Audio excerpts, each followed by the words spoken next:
तलवार चालते तेव्हा रक्त सांडतं, पण डाव चालतो तेव्हा युद्धाचं भविष्य ठरतं. इथे हल्ला आधी ठरलेला होता, कधी, कुठून आणि किती वेळासाठी.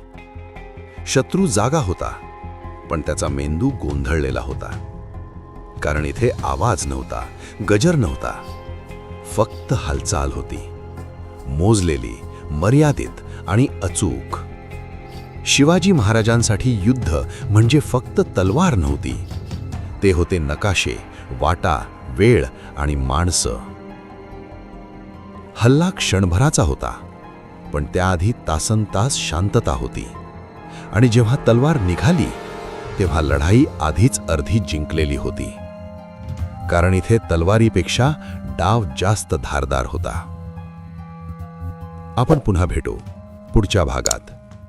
जय शिवराय.